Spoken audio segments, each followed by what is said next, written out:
All right, welcome back to pre-calculus. We're going to be finishing our discussion of inverse trig functions today.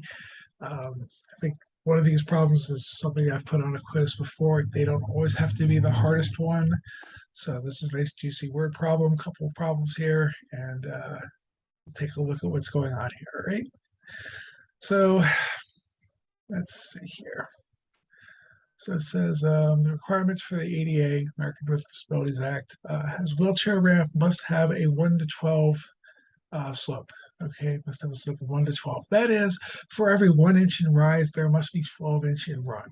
So the first thing we're going to do, notice they don't give you a picture, so I would not give you a picture. But they want 12 of run, they want 1 inch of rise. What is this angle?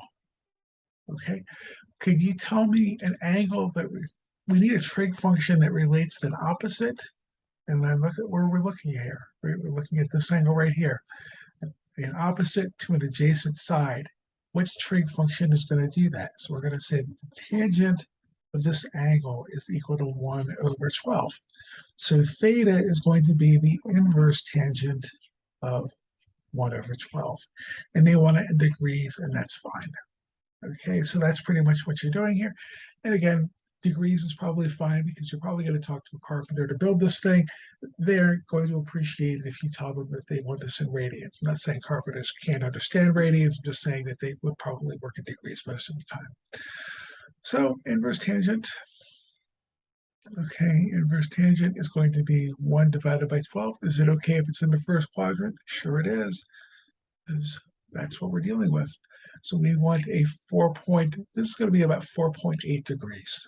Okay, so we're going to come over here. We're going to say, oh, okay, this was theta is equal to 4.8 degrees. They only wanted it to one decimal place. That's fine. Okay. Let's see.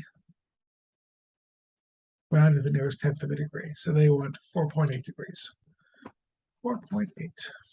Okay, and then we'll check.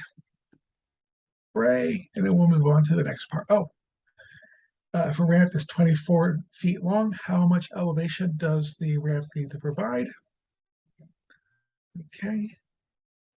So if a ramp is 24 feet long, how much elevation does the ramp provide?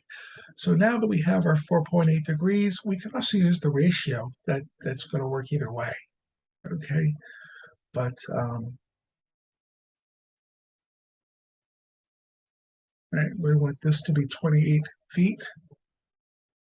Yeah. 28 feet long, and we don't know what this is, but we do know that this is 4.8 degrees. So what we're going to say is we need the opposite over the 28 is equal to the tangent of 4.8 degrees. Okay, so the opposite side, that's the rise part, is equal to 28. Is that what they wanted? Okay, double checking to make sure we get the right 28 feet long times the tangent of 4.8 degrees. And then that's how we're going to do this. So we're just going to say, oh, great, we got tangent, okay, of our previous answer. It's 4.8 degrees. So second function, this guy right here. That's our answer, okay? So that's the tangent, and then times, notice that's 1 over 12, okay? That's also going to be times 28. Okay, times, oh, I went 28. All right, so we end up with 29.3 feet. 29.3 and a third feet. What do they want this in dimensions? Round to the nearest tenth of a foot. They want 2.3. Okay, 2.3 feet. Check. All right, and then we'll move on with our lives.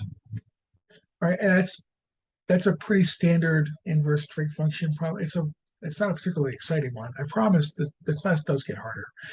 Okay, if you haven't seen that already. Okay, then we've got a problem like this. We've got a tooth. Okay, this one they drew a picture for, and I think that's a fair thing to do. So let's see here. Somebody has an altimeter, so we know that we are 4,600 yards in altitude, and they want to know, oh, we've got a steep path here, steep path, not steep path, steep path. The path is 1,200 yards long, and the altitude lost is 460 yards. What is the average angle of declination? Okay, they drew us a picture. I think if they're going to draw you a picture, I'm going to draw you a picture. Okay, I don't think it's very fair if I get to say, hey, we're going to describe it in words when the book provided you a picture. Okay, that's not really a fair way to go. So here's our picture. He said this is 460. They drew us a picture. Here's our angle, and they said this is 1,200 yards. Okay, well, by the fact that we drew a square, that's also 460, isn't it? And then we could also want opposite, there's a parallel sides with that angle in the middle here. That's also this angle right here. Okay, so we need an opposite and a hypotenuse. Okay, can you think of a trig function that gives us an opposite over hypotenuse? So the sine of an angle is equal to the opposite over the hypotenuse. And all they want to know is what the angle is, right? They just want to know what is this angle coming down here. So we'll be able to say something clever like theta is equal to the inverse sine, okay, of whatever that opposite side was, which was 4,600.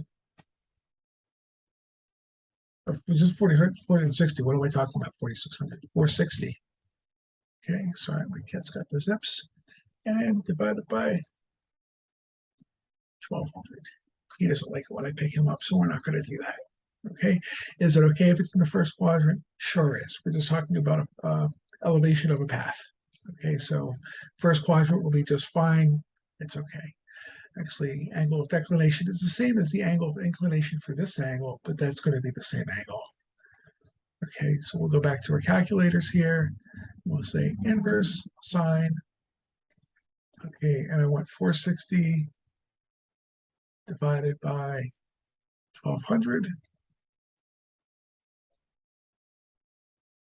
And again, they have it in degrees, so my mode is already set to degrees, so I should be okay. And what do they want this? The nearest tenth of a degree, so we're going to type in 22.5. Okay, 22.5. Check that.